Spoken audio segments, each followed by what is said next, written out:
السلام علیکم لسنرس، آئیے سچی کہانیوں کے سلسلے کی ایک نئی کہانی پیش خدمت ہے۔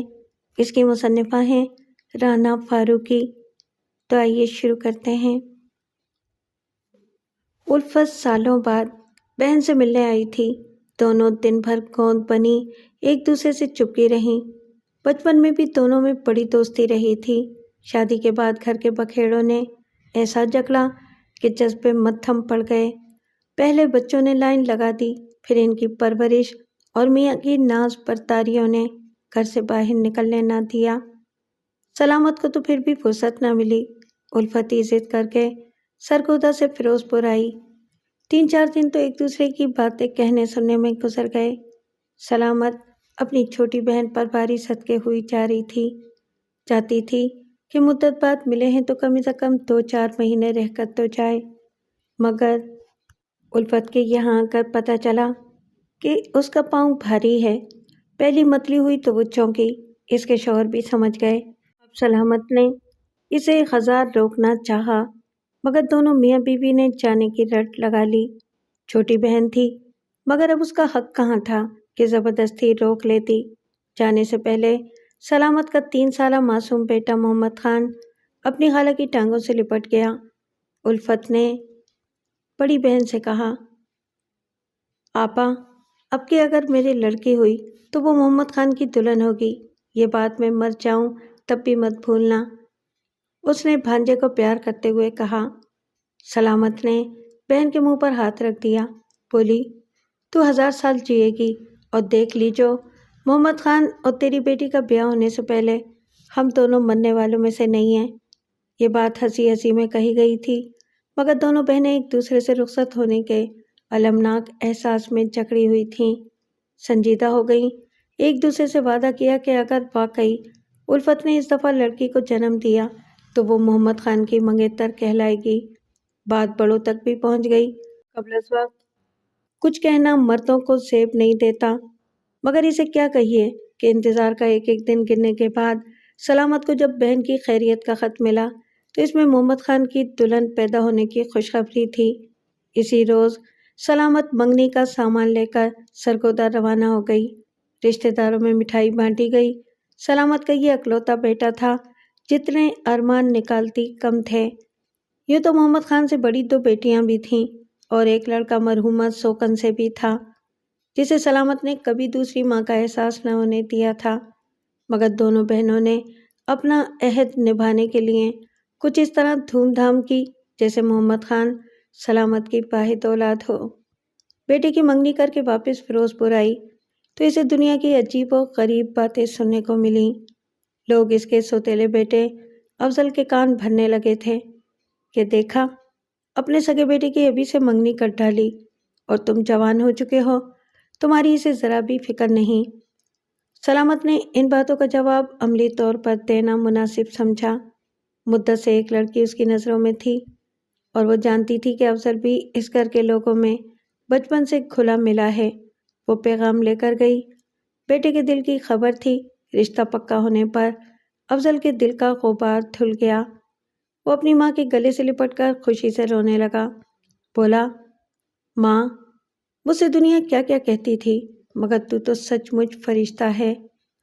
سلامت دنیا کو مزید کچھ کہنے سننے کا موقع دینا نہیں چاہتی تھی۔ جھٹ پٹ افضل کی شادی کی تاریخ ٹھہرا دی، اور یہ شادی اس کی آخری خوشی ثابت ہوئی۔ ولیمے کے روز شاید کام کی زیادتی سے اسے بخار ہو گیا۔ 3-4 دن تک کسی نے خیال نہیں کیا۔ بخار بگڑ کر ٹائیفائڈ بن گیا۔ ہمت والی عورت تھی، خود پر جھیلتی رہی کہ بیٹے بہو کی خوشیاں متاثر نہ ہوں۔ ان دونوں کے باہر جانے کی تیاریاں مکمل تھیں۔ افضل کو ناروے میں ملازمت مل گئی تھی۔ سلامت نے ان کے جانے تک خود کو سنبھالے رکھا، مگر جس روز وہ رخصت ہوئے وہ سمجھو ڈھے گئی۔ 2 مہینے بستر سے لگی رہی۔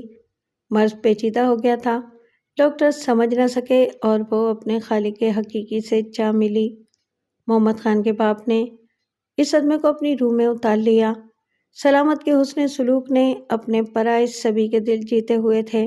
شوہر تو جیسے گھر بار کے سبھی غموں سے آزاد تھا۔ بیوی کے مرنے پر وہ جیسے جھنجھوڑ دیا گیا۔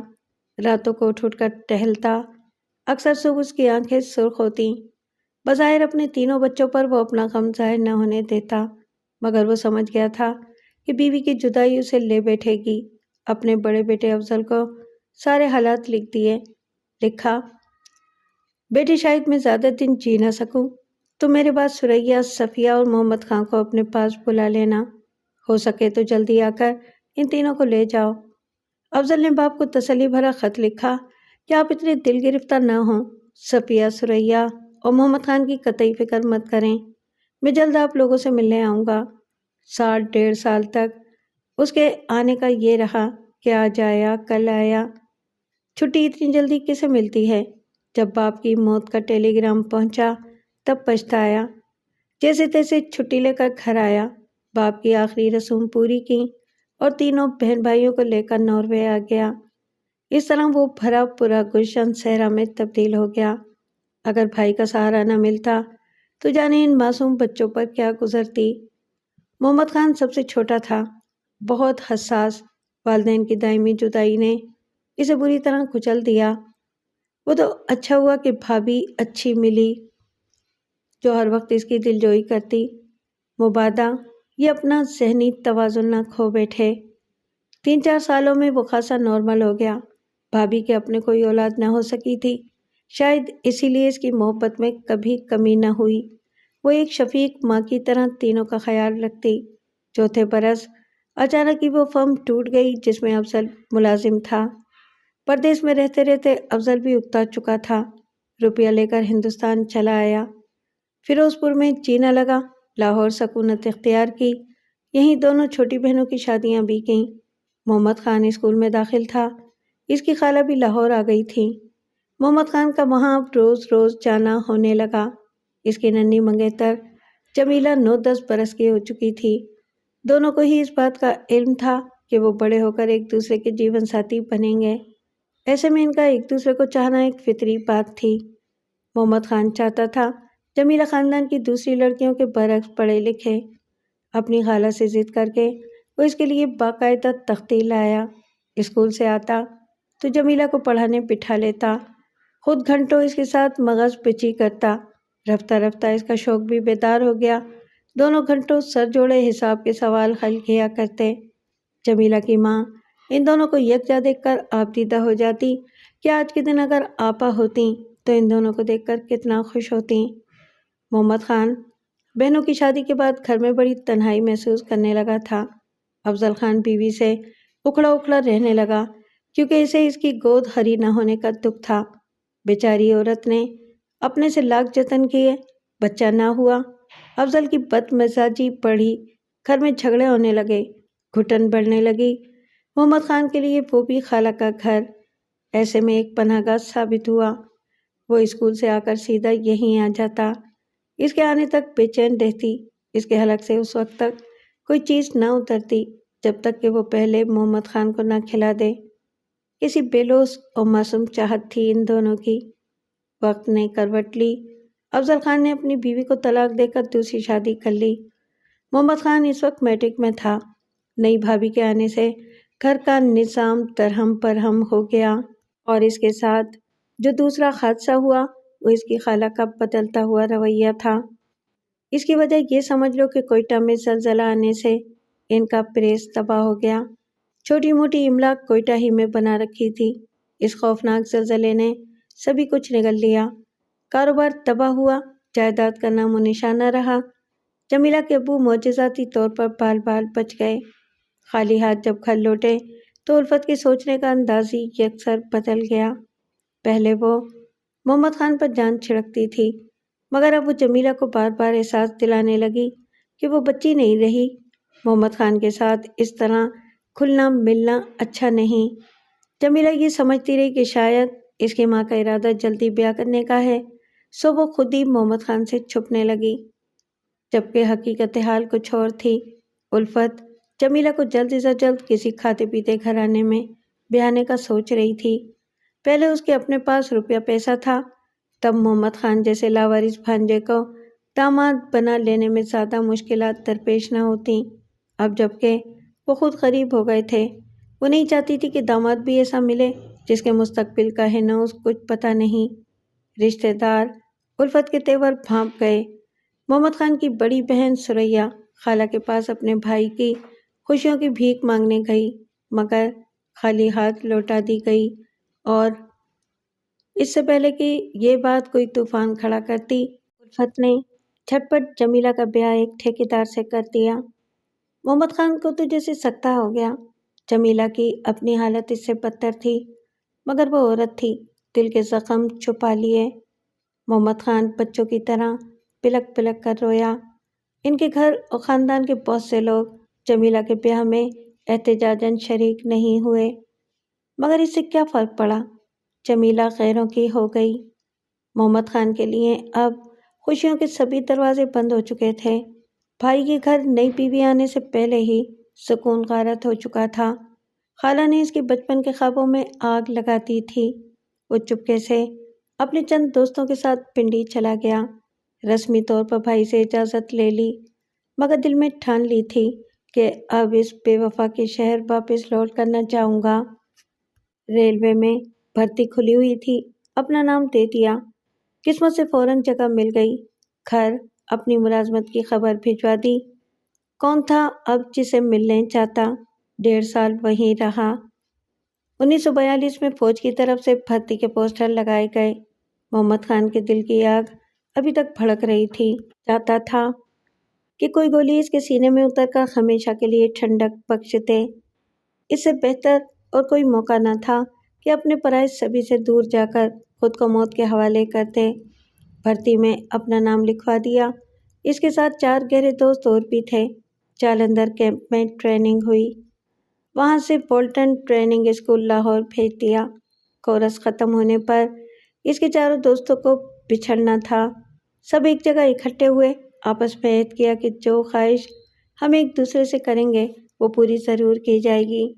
اس پر کریم خان جو لائل پور کا رہنے والا تھا بولا، یار مجھ پر ایک ذمہ داری ہے، اگر محمد خان اس بوجھ کو سنبھال لے تو زندگی بھر اس کا ممنوع رہوں گا۔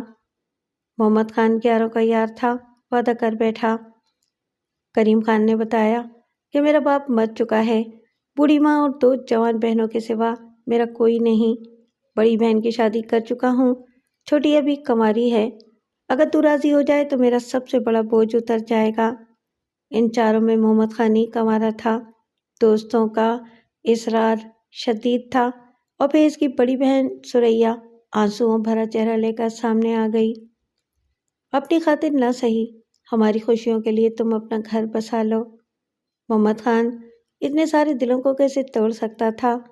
کریم خان نے اپنے جگری یار کو گلے سے لگا لیا، جس نے اس کی ایک بہت بڑی ذمہ داری اپنے سر لے لی تھی۔ سادہ طریقے سے شادی ہو گئی، کسی ملنے جلنے والے کو خبر تک نہیں دی۔ شادی کے بعد ثریا نے بھائی کو بتایا، الفت خالہ کا انتقال ہو چکا ہے، اور جمیلہ اپنی ماں کے مرنے پر بھی نہیں آئی، وہ خود ٹی بی وارڈ میں داخل ہے۔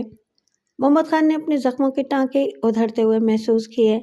وہ ایک نظر جمیلہ کو دیکھنا چاہتا تھا، مگر ڈرتا تھا کہ کہیں وہ اس کے سامنے جاتے ہی بکھر نہ جائے۔ ہیڈ کوارٹر سے جالندھر کیمپ جانے کا آرڈر ملا۔ دل میں جمیلہ سے ملنے کی حسرت لیے وہ ادھر چلا گیا۔ بیوی لاہور ہی میں رہ گئی۔ ان دنوں جاپانی آسام تک آ پہنچے تھے۔ ہر روز کوئی نہ کوئی کمپنی ہیڈ کوارٹر چھوڑ رہی تھی۔ محمد خان کے 3 دوست مختلف محاذوں پر بھیجے جا چکے تھے، صرف اختر رہ گیا تھا۔ ایک دن صبح پریڈ کے بعد محمد خان نے دیکھا کہ اختر رائفل کے سہارے کھڑا آسمان کو کھوئی کھوئی نظروں سے دیکھ رہا ہے۔ محمد خان اس کے پاس گیا، قدموں کی آہٹ بھی اختر کو چونکا نہ سکی۔ محمد خان نے دوست کے کندھے کو چھوا تو وہ جیسے اچھل پڑا۔ اس نے دیکھا اختر کی آنکھوں میں آنسو ہیں۔ اس کی بھیگی بھیگی آنکھوں کا درد محمد خان کے دل میں اتر آیا۔ پیار سے گلے لگا لیا کہ دوست جنگ سے ڈر گئے ہو؟ اختر سسک اٹھا اور بولا، محمد خان میں مرنے سے نہیں ڈرتا، چاہے اس وقت بھی تم اپنی گولی مجھ پر آزما کر دیکھ لو۔ مجھے اپنی چھوٹی بہن اور بھائی کا خیال آتا ہے، میرے بعد ان کا کیا ہوگا؟ ابھی ان کی عمر 4-5 برس کی ہے۔ میرا ابا بوڑھا ہے اور اماں 2 سال پہلے مر چکی ہیں۔ ان سب کا واحد سہارا میں ہوں۔ اگر مجھے کچھ ہو گیا تو یہ لوگ کہاں جائیں گے؟ یہ کہتے کہتے اختر جذباتی ہو گیا۔ محمد خان کا ہاتھ مضبوطی سے پکڑ کر بولا، دوست، تو نے اوروں کے لیے سب کچھ کیا ہے، مجھ سے بھی ایک وعدہ کر، اگر میں مر گیا تو تم ان کی ہمیشہ مدد کرو گے۔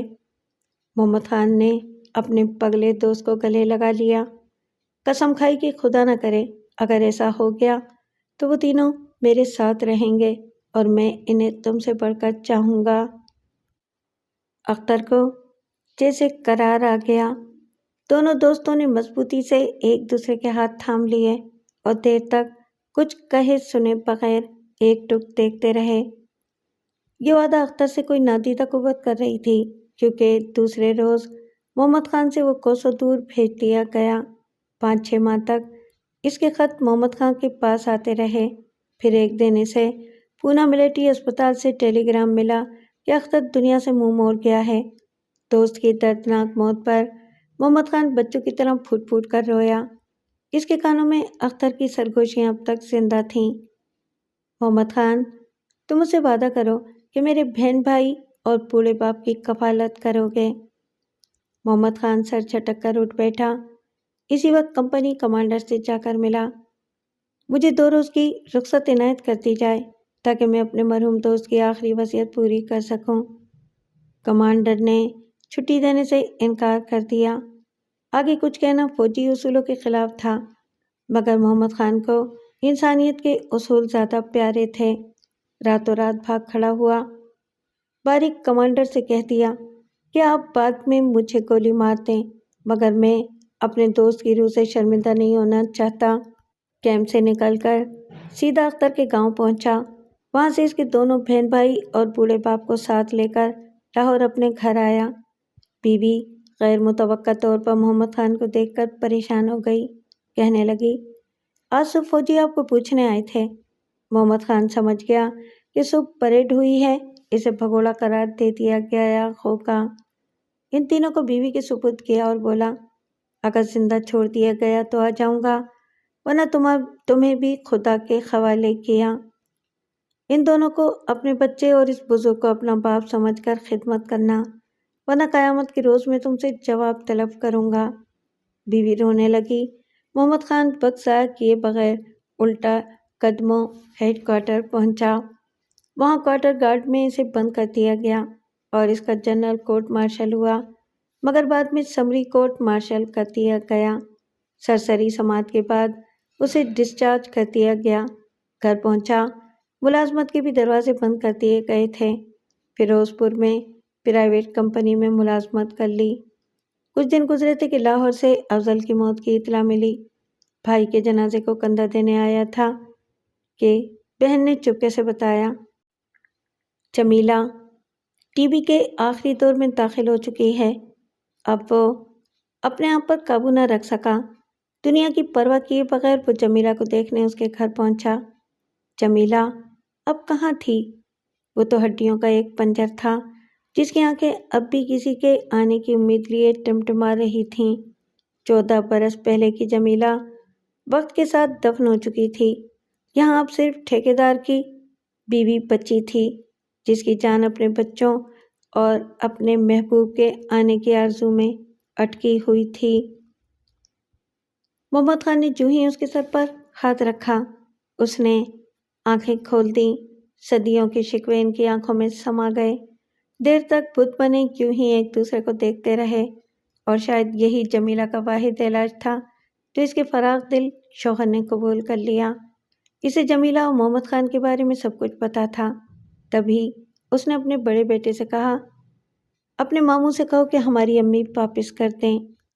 محمد خان نے جیسے اسی لمحے عہد کر لیا کہ اس عالی ظرف شخص کو اس کی بیوی ضرور واپس کر دوں گا۔ علاج کی ساری ذمہ داری خود سنبھال لی۔ صبح شام جا کر جمیلہ کی دل جوئی کرتا، اسے جینے کا حوصلہ دیتا۔ یہ نہیں جانتا تھا کہ وہ تو اس وقت سے زندہ رہنے کی امنگ جگہ بیٹھی ہے جب سے اس نے محمد خان کو اتنے عرصے بعد دوبارہ دیکھا۔ مہینے کے اندر اندر اس کے زخم مندمل ہونے شروع ہو گئے۔ 2 مہینے بعد ڈاکٹر نے مبارکباد دی کہ پھیپھڑوں کے زخم معمولی نوعیت کے رہ گئے ہیں۔ جمیلہ کی صحت یابی پر اس کے شوہر نے چھوٹا سا جشن منایا۔ دادا دربار میں دیگیں چڑھائیں۔ اسے اپنی بیوی سے دیوانگی کی حد تک پیار تھا۔ محمد خان نے جمیلہ کی آنکھوں میں وہ روشنی دیکھ لی جو شادی سے پہلے اسے دیکھ کر جاگ جاتی تھی۔ یہ وقت اس کے لیے کڑی آزمائش کا تھا۔ وہ جمیلہ کے شوہر رضا خان کی دل سے عزت کرتا تھا۔ اسے اب یہ گوارا نہیں تھا کہ رضا خان کسی وجہ سے اس سے پسند ہو جائے۔ حالات کا یہ موڑ ناگزیر دیکھ کر وہ چپکے سے ان لوگوں کی دنیا سے چلا آیا۔ بیوی اور دوست کے بہن بھائیوں کو لے کر کراچی آ گیا، پھر پلٹ کر لاہور نہیں گیا۔ یہاں اس کی زندگی کے اچھے برے 10 برس گزر گئے۔ دوست کی بہن رضیہ کی شادی رحیم یار خان کر دی۔ رضیہ نے اپنے بھائی اور باپ کو اپنے پاس رکھ لیا۔ اس طرح یہ بوجھ بھی محمد خان کے کندھے سے اتر گیا۔ پاکستان بن چکا تھا۔ وقت نے اس سے بہت ساری چیزیں چھین لی تھیں۔ اس کے بدلے ایک بچی دی جو 6 سال کی ہو کر مر گئی۔ بیوی غم میں پاگل ہوتے ہوتے بچی۔ پھر بیٹا ہوا۔ کچھ دنوں بعد محمد خان کی بڑی سالی نے بہن کو اپنے گاؤں بلا لیا۔ وہ گھر میں اکیلا تھا۔ انتہائی غیر متوقع طور پر رضیہ اپنے بھائی کے ساتھ آ ٹپکی۔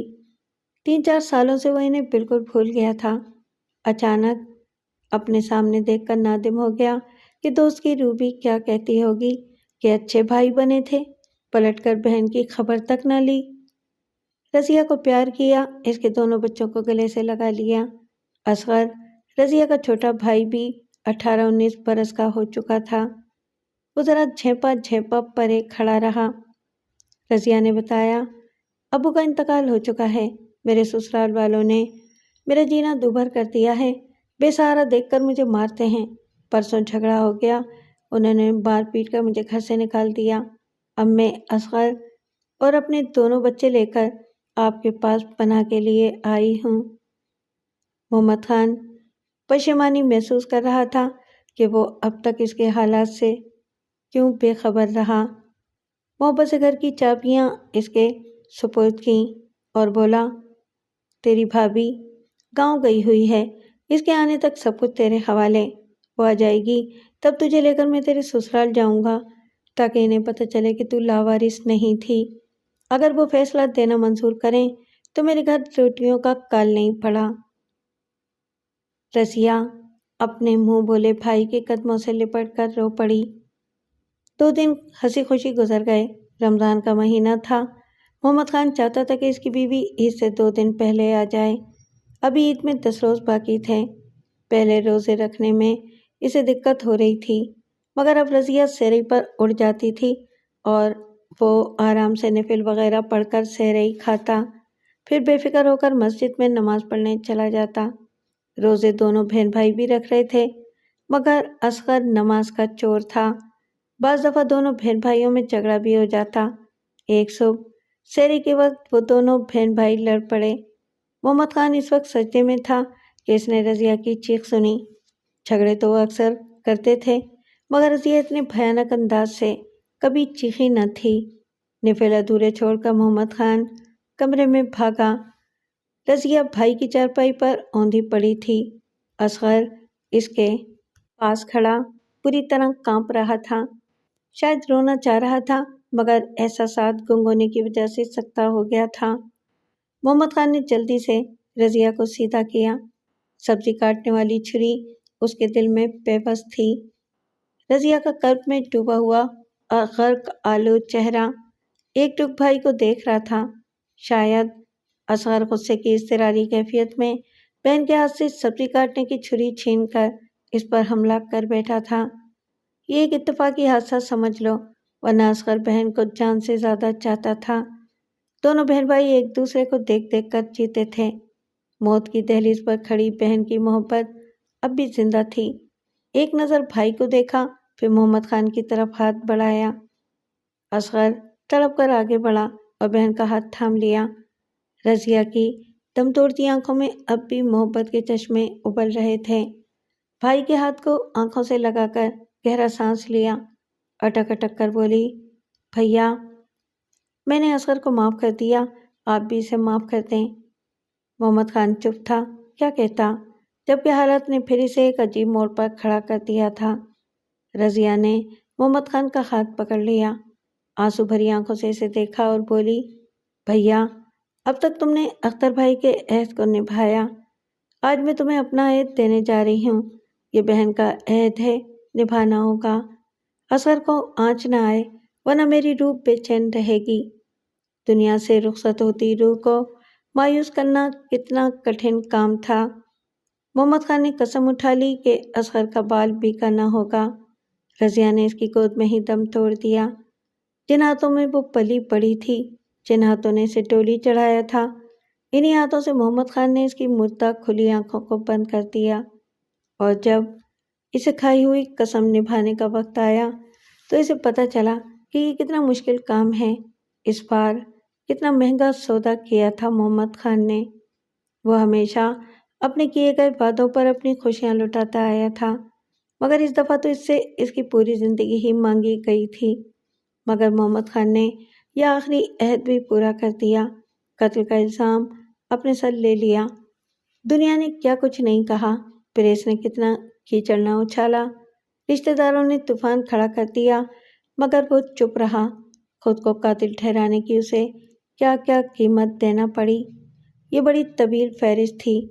بیوی کو طلاق اس وقت دی جب عدالت کے فیصلے نے اسے عمر قید کی سزا دے کر جیل کی کوٹری میں بھیج دیا تھا۔ بیوی گئی، بچہ چھٹ گیا، عمر بھر کی نیک نامی غارت ہوئی، عدالتوں میں گھسیٹا گیا، مگر زبان پر وہ نام نہ آنے دیا جس کو بچانے کا وہ مرنے والی سے عہد کر چکا تھا۔ اس نے کسی کا کچھ نہیں بگاڑا تھا، مگر دنیا والے اب اس کی پرچھائی سے بھی خوف کھانے لگے تھے۔ عزیز و اقارب اس کا نام لیتے ہوئے جھجکتے تھے، مگر سب کچھ گنوا کر بھی محمد خان نے ایک دولت پالی، اس امیر کی پکار تھی۔